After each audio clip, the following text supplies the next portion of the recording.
All right, everybody, welcome back to the channel. This is a very special treat for me. We're in Spokane, Washington at Nick's Handmade Boots.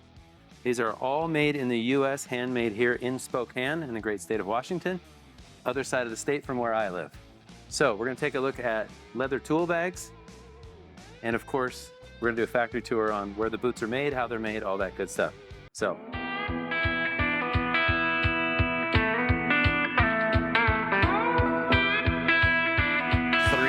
Tanneries left in the U.S. that can produce volume. What you're looking at is mostly Milwaukee, Chicago, and Pennsylvania. Okay. There's a lot of tanneries worldwide, but part of the brand is keeping, most of our material sourced in the U.S. During COVID, that was pretty difficult.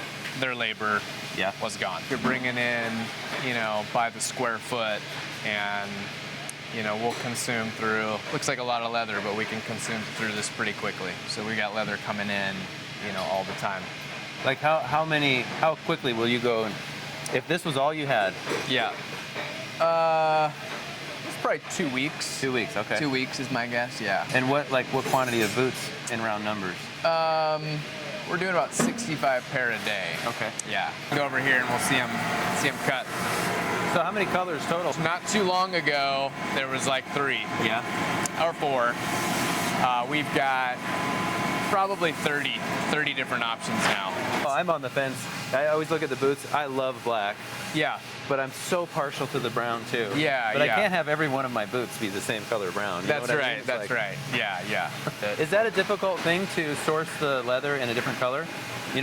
Focus group or enough people write in, you're like, okay, we'd like this color. There's a development cycle.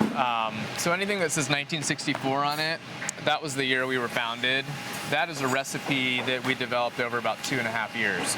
Other tanneries just say, like Horween in Chicago, this is their black chrome XL. They've been making it forever. It's just a very nice product, and you don't really get to go to them and say, can we create something? They're like, no, we've been doing it really well for a long time. Yeah, and that's kind of the approach we've taken with houses over the last few years, is just take like 4 or 5 plans that we've built before, they sell well. We kind of they've gone through iterate, like one set, I think, as just a project in high school in AutoCAD. Just off of memory, I tried to draw it. Right. And so that's how long, it was 96. That's right. 94, whatever it was. Yeah. Now we're kind of to the point where we're like, let's just do like 4 plans that we know how to do. Right. It's simpler for us. Yep. If somebody wants to customize certain things, fine. Yeah. But then the engineering is done. Right. Yeah. So it makes a lot of sense. Otherwise, then I could see costs just going through the roof. Yep. They can get out of hand, if you offer the world. So we just look at bigger chunks of a market, like tactical boots we never had, or duty boots, police officers. Yeah. We just always said, we don't do that. We're a logging boot company, or, high heel, high arch. And finally I was like, why are we just giving that away? Let's spend the time and the resources to do it better. Yeah. So there's a lot of boots and shoes we'll never do. Yeah. Well, I say that every year and then we end up doing it. So. Is that one getting fixed up, or? Yeah, we got sent back. Oh, okay. For what? Thread ends and stuff. Oh, okay. That probably needs to be something added to QC before shipping. Yeah. Get in some little snippers. Yep, okay. Yeah, so sometimes there's a lot of back stitching that goes on, obviously terminating thread. And so they snip it and burn it. Okay. But if that doesn't get done well enough, the customer might say, hey, this looks unfinished, Yeah. So I've never been picky. Yeah. I was reading reviews on boots a couple years back, and like I couldn't even see it in the picture where there was a lack of consistency. Right. And I'm like, I'm at that age now where I'm like, magnifying glass. Right. I'm not that big. To me, the whole idea of buying something handmade is that they're all unique. Yeah. Even if there is consistency, it's like, but a human did it. Right. It shouldn't be perfect. Yep. It's really on the marketing side to communicate that, you've got from 30 years to 6 months here. And you can even tell sometimes who sewed it, Yeah. But a lot of that is just muscle memory, and so I think we can market that better. Like, Yeah. your boot was like the leather itself is always going to be a little different. Right. Yeah. Right. Yeah. Yeah. That's what I say.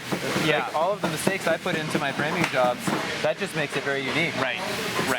Like, you're not going to get that mistake on every job. Yeah, This yeah. was a one of a kind. You know, you're always trying to find matching personalities with the work. You know, what are people's expectations? What are their goals in life? Yeah, and we're kind of facing that in housing. We need way more housing than we can provide. Right. And so, like, there's a lot of us that love the fact that we can be hands-on. Yep. But then there's also the pragmatic side that's like, but for the future. Yep.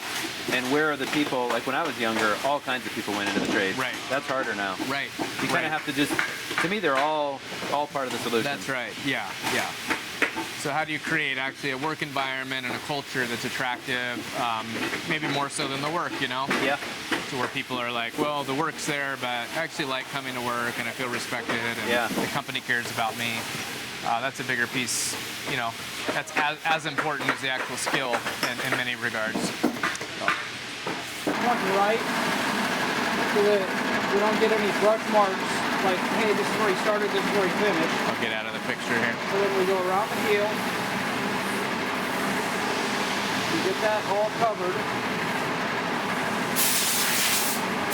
Don't leave any like big blobs. We go down the midsole.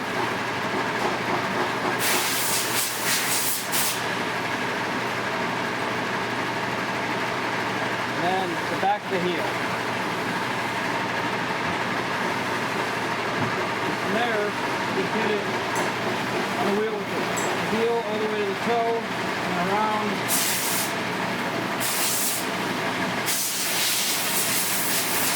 And you're avoiding any of the brush hitting the leather?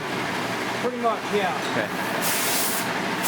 With this one, it doesn't matter quite as much, but when you get something like a tan piece on, any little bit of stain or brush on there, can really leave a nice mark on the boots you don't want. This guy here. Okay. And that toe. And should I put more on, or Yeah. but not too much, or?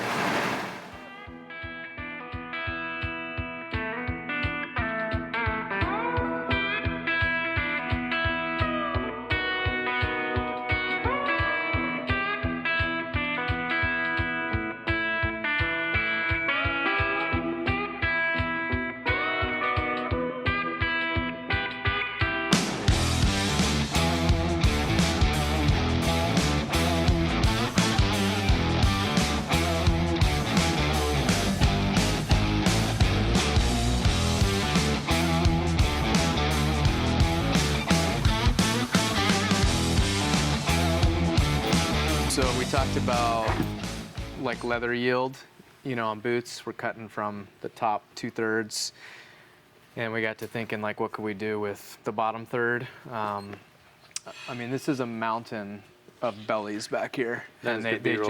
just come, you know, every day. They're wheeling the bellies up. So we started thinking, you know, what's another kind of higher dollar product that we could sell. And this is kind of what we came up with. So we're interested just kind of hearing your feedback. The big negative on nylon is that most companies can't seem to give you hand access, which is the selling Because point. they collapse? Yeah. Yeah. And there's a way to sew them that over time, as they wear, they don't stay open. So they're open the day you get them, Right. but then they kind of lose their shape, right? Yeah. So that's always the nice thing about leather, is that everything's right. The thing I miss the most about leather, putting your hammer in on this side, upside down, handle sticking up, so there's no Oh, thinking. right. Right. It's like a commercial guy thing. Yeah. You start to learn with wider bags after a while. You go into doorways sideways. Yeah. Yeah. That's why I like framing, is we can bounce off things.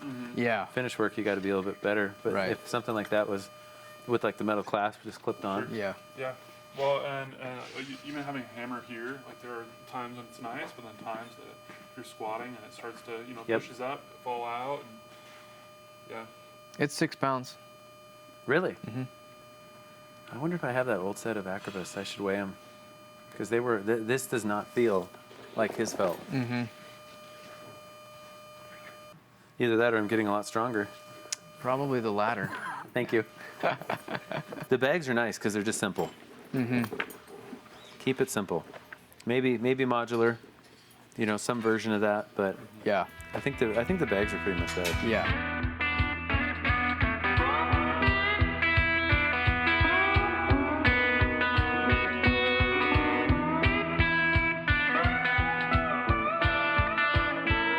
This is like just to see what your foot volume does. Just want to see. You just dropped right in there, huh? Yeah. Interesting. So that has a lot built in the arch area. So I mean, this is how the brand was really built. Was that sensation? That Do you feel it? yeah. Yeah. And I tell you what, over time, I've really grown to like that. Yeah. So that's kind of lower heel, more normal feel. Yeah. I don't know that I would necessarily have a preference once I got used to it. I kind of like the fact that they're not. Yeah. And that is, I think that's a 10. Is your heel all the way back? There you go. So that would be about right. Yeah. Believe it or not. And then this guy was a 9.5. So I won't even lace them really past the 6-inch mark.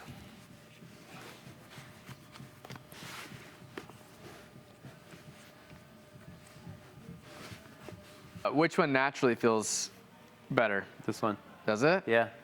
It's like I feel the heel strike, but not Yeah. bad. But it's like around the toe box. Yeah, you would have never been able to convince me in the past to wear a heel like this. Yeah. But wearing it and walking around. Yeah, so this would be like less aggressive sole with a rough out. What other colors in rough out? Is it this and that? So you get, that's the 1964 brown, we call it. Then you've got, this is what we call walnut, Yeah, which gets a little purpley, but that would be kind of your darker brown. see, I kind of like that with the chunkier sole. And believe it or not, you get more cushion with the chunky sole. So there's just more. When I have the flatter soles, like, you know, they look a little bit nicer, but I do, if I'm on hard surfaces, I feel that impact more.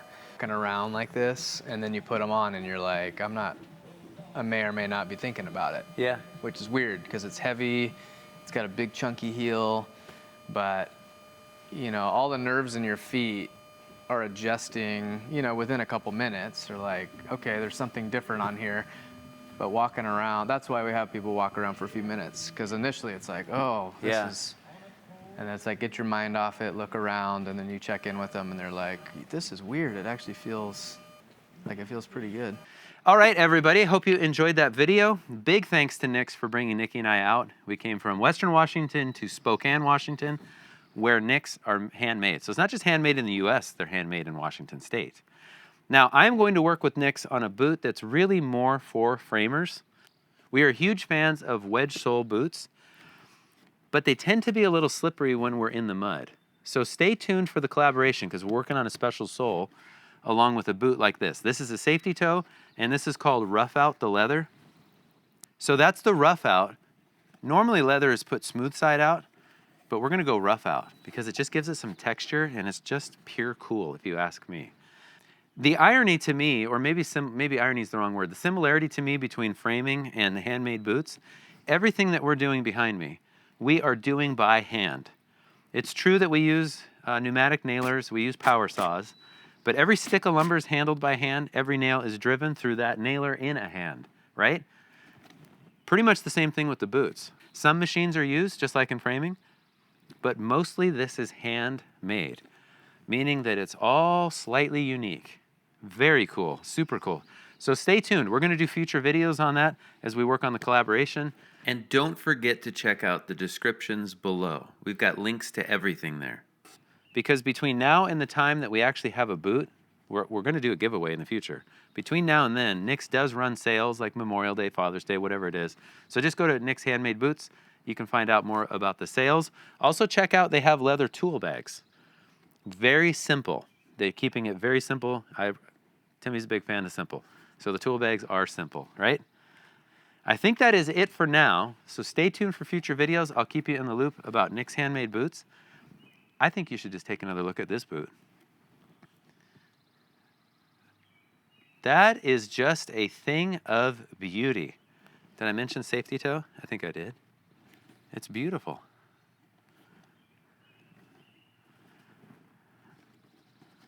Beautiful. Beautiful. Was that good enough, or should I do the whole thing over again? I think that was good. I think I think we got it all.